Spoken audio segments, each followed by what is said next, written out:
Bismillahirrahmanirrahim. Assalamualaikum warahmatullahi wabarakatuh.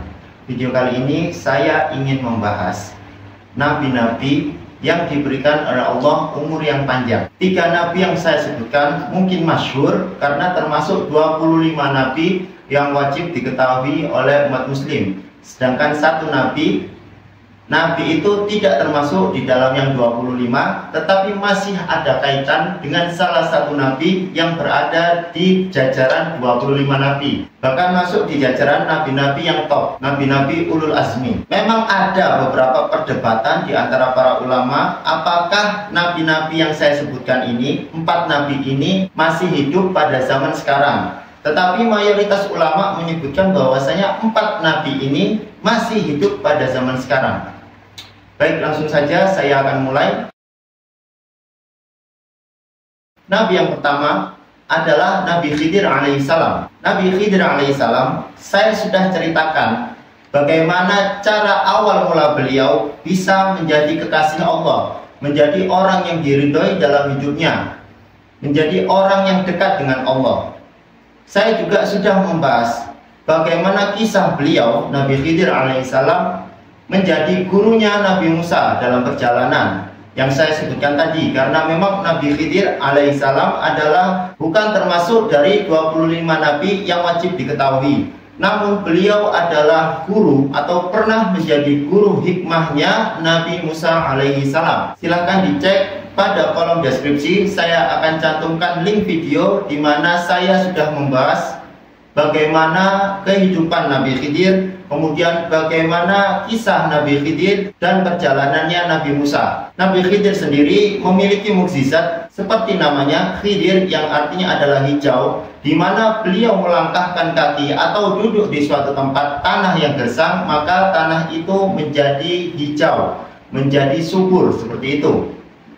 Sedangkan mukjizat yang lain, beliau diberi kecerdasan yang melebihi rata-rata. Beliau memiliki ilmu laduni, tahu sebelum kejadian itu terjadi, tentunya atas izin Allah Subhanahu wa Ta'ala. Memang untuk kisah Nabi Khidir yang disinyalir masih hidup sampai sekarang, masih ada perdebatan di antara para ulama. Namun mayoritas ulama menyebutkan bahwasanya Nabi Khidir alaihissalam masih hidup hingga saat ini. Para ulama, para ahli fikih, para ahli usul, dan para ahli hadis, mayoritas dari mereka menyebutkan bahwasanya Nabi Khidir masih hidup alaihissalam.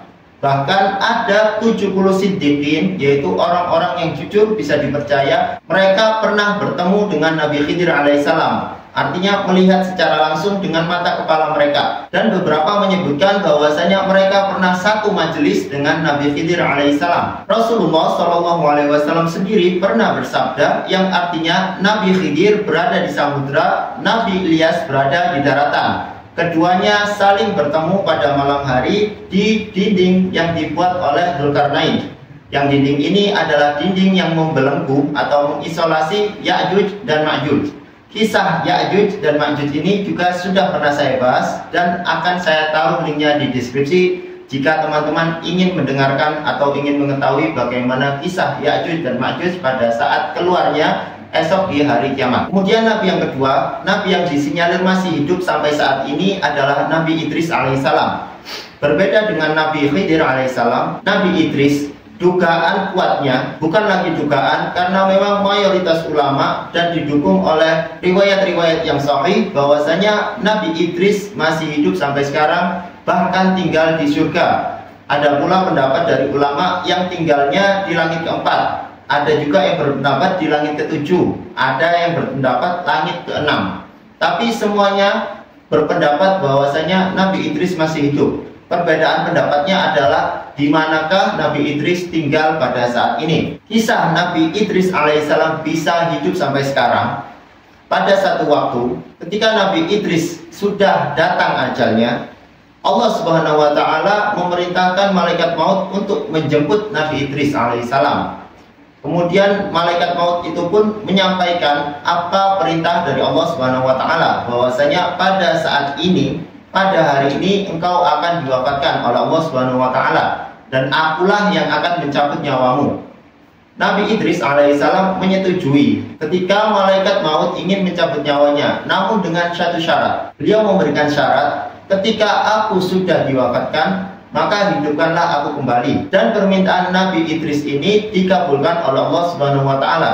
Setelah malaikat mencabut nyawanya, Nabi Idris dihidupkan kembali oleh Allah Subhanahu wa taala. Kemudian malaikat maut ini mengajak Nabi Idris untuk mengunjungi akhirat. Beliau diajak untuk mengunjungi neraka. Bagaimana siksaan yang ada di neraka untuk orang-orang atau makhluk Allah yang mendurhakai perintah dari Allah Subhanahu wa taala. Kemudian beliau diajak lagi oleh malaikat maut untuk pergi ke surga. Beliau diperlihatkan bagaimana keindahan, kenyamanan, dan kemewahan yang ada di surga. Karena Nabi Idris ini memang pintar. Nabi Idris sengaja meninggalkan sepatu ataupun sandal di riwayat lain di dalam surga. Kemudian setelah keluar dari surga, Nabi Idris meminta izin kepada malaikat maut bahwasanya alas kakinya atau sandalnya ketinggalan di surga dan ingin mengambilnya kembali. Kemudian malaikat maut pun mengizinkan Nabi Idris untuk mengambil kembali sepatunya atau sandalnya. Setelah sandal itu diambil oleh Nabi Idris alaihissalam, yang beliau letakkan di atas pohon, salah satu pohon di dalam surga. Kemudian malaikat mengajak, "Wahai Idris, keluarlah, ayo kita kembali ke dunia." Namun apa yang dikatakan Nabi Idris alaihissalam? "Aku tidak mau keluar dari sini." "Tidak, wahai malaikat, karena sesungguhnya Allah pernah berfirman, kullu nafsin dha'iqatul maut." Setiap yang bernyawa pasti akan mati. Sedangkan aku telah merasakan apa yang disebut dengan kematian. Allah juga pernah berfirman, wa in minkum illa wariduha. Dan tidak ada seorang pun daripadamu melainkan mendatangi neraka. Sedangkan aku sudah pernah mendatangi neraka. Kemudian Allah Subhanahu wa taala juga pernah berfirman, "Wa ma hum minha bimukhrijin." Dan sekali-sekali tidak akan dikeluarkan daripadanya, surganya, kembali ke surga. Dengan hujah cerdasnya Nabi Idris alaihissalam, Allah pun membiarkan Nabi Idris untuk tetap tinggal di surga. Dan Allah juga menjelaskan bahwasanya memang Allah sudah menuliskan takdirnya Nabi Idris di azalinya bahwasanya beliau adalah penduduk surga. Kemudian kita lanjutkan, Nabi yang masih hidup sampai saat ini, yang ketiga adalah Nabi Ilyas alaihissalam. Saya sudah menyinggung kisah sedikit dari Nabi Ilyas pada saat pembahasan Nabi Khidir tadi, bahwasanya Rasulullah SAW pernah bersabda, yang artinya bahwasanya Nabi Khidir berada di samudra sedangkan Nabi Ilyas berada di daratan. Dan ada pula riwayat yang berasal dari Ibnu Abbas, Rasulullah SAW bersabda, Nabi Ilyas dan Nabi Khidir bertemu setiap tahun pada musim haji dan mereka berdua saling bertahalul. Arti bertahalul adalah saling mencukur gundul satu sama lain. Kisah beliau sendiri bagaimana Allah bisa menghidupkan beliau sampai saat ini dan tidak mewafatkannya. Pada satu masa, sama seperti Nabi Idris alaihissalam, Allah memerintahkan malaikat maut untuk menjemput Nabi Ilyas untuk mencabut nyawanya karena memang ajalnya sudah datang. Ketika malaikat maut mendatangi Nabi Ilyas dan menyampaikan maksudnya bahwasanya beliau akan mencabut nyawa dari Nabi Ilyas, Nabi Ilyas pun menangis. Dan beliau menjelaskan alasan mengapa beliau menangis. Beliau menangis dikarenakan beliau tidak mau meninggalkan dunia. Maksudnya di sini bukan meninggalkan kehidupan dunia glamor dan lain sebagainya. Namun beliau tidak mau meninggalkan dunia, ditakutkan ketika beliau meninggalkan dunia, beliau tidak lagi bisa berzikir kepada Allah Subhanahu wa taala. Dan cerita beliau, curhatannya beliau kepada malaikat maut didengar oleh Allah Subhanahu wa taala dan Allah mewahyukan kepada malaikat maut untuk mengurungkan niatnya mencabut nyawa Nabi Ilyas. Dan sampai saat ini pencabutan nyawa Nabi Ilyas belum terrealisasi. Artinya Nabi Ilyas alaihissalam masih hidup sampai sekarang dan terus berzikir kepada Allah Subhanahu wa taala. Kita akan membahas nabi yang terakhir, nabi yang keempat. Nabi yang disinyalir masih hidup sampai saat ini. Bukan disinyalir lagi tapi diyakini oleh kaum muslimin bahwasanya Nabi ini masih hidup dan diangkat oleh Allah Subhanahu wa taala di atas langit. Akan diturunkan pada saat hari akhir atau menjelang hari akhir untuk melawan Dajjal Al-Masih. Ya, yang saya maksud adalah Nabi Isa alaihissalam. Hingga saat ini masih selalu menjadi perdebatan akidah, perdebatan teologis antara kaum muslimin dan kaum Nasrani. Kaum muslimin meyakini bahwasanya Nabi Isa tidaklah meninggal, tidaklah wafat, tapi kaum Nasrani meyakini bahwasanya Isa Al-Masih telah wafat, telah disalib, dan penyaliban beliau adalah untuk menebus dosa-dosa manusia. Penyaliban beliau pada saat itu adalah di hari Jumat. Makanya di kalangan kaum Nasrani masyhur yang disebut dengan Jumat Agung. Sedangkan kaum muslimin meyakini dengan seyakin-yakinnya bahwasanya Isa tidaklah diwafatkan, namun ada seseorang yang diserupakan oleh Nabi Isa. Dalilnya ada di dalam Al-Quran. Dan sudah menjadi ketetapan bahwasanya orang yang meyakini bahwasanya agama Islam haruslah yakin akan semua isi yang ada di dalam Al-Quran. Sedangkan Al-Quran sendiri menjelaskan tentang Nabi Isa alaihissalam.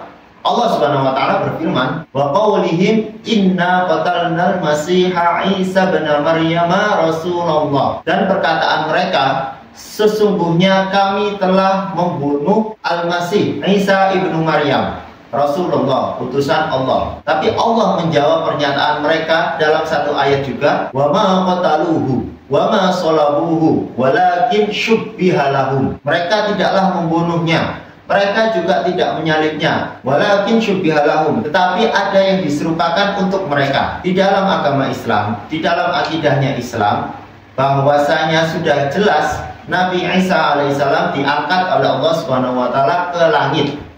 Dan ada satu muridnya dari Nabi Isa yang bernama Yudas Iskariot. Beliau itulah, orang inilah yang diserupakan wajahnya oleh Allah Subhanahu wa taala sama persis seperti Nabi Isa. Dan orang itulah yang dibunuh oleh kaum Yahudi, orang itulah yang disalib oleh kaum Yahudi. Sedangkan Nabi Isa alaihissalam dipersiapkan, diangkat oleh Allah Subhanahu wa taala hingga mendekati hari akhir, hingga sudah keluar Dajjal Al-Masih, dan Nabi Isa turun untuk melawan Dajjal Al-Masih. Cerita Dajjal Al-Masih juga sudah pernah saya bahas di dalam video saya. Silahkan dicari atau saya akan letakkan link videonya di deskripsi, silahkan dicek. Baik, semoga bermanfaat, semoga bisa mengambil hikmah dari kisah-kisah Nabi yang diberikan oleh Allah Subhanahu wa taala umur yang panjang, bahkan dihidupkan hingga hari ini, hingga saat ini. Ada pula yang dihidupkan dan ditetapkan turun pada hari kiamat kelak, yaitu Nabi Isa alaihissalam. Tentunya ketika Allah Subhanahu wa taala memanjangkan umur nabinya dikarenakan Allah ingin memberkahi hidupnya dan Allah memberikan tugas yang belum diselesaikan oleh nabi ini.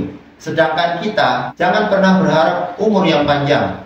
Berapa banyak orang yang memiliki umur yang panjang tetapi sudah tidak bisa melakukan perbuatan apapun, bahkan dia menjadi beban untuk orang lain. Yang benar adalah kita meminta umur yang barokah, hidup yang diberkahi, hidup yang bisa bermanfaat bagi orang lain. Baik, cukup sekian. Wallahu a'lam bishawab. Wassalamualaikum warahmatullahi wabarakatuh.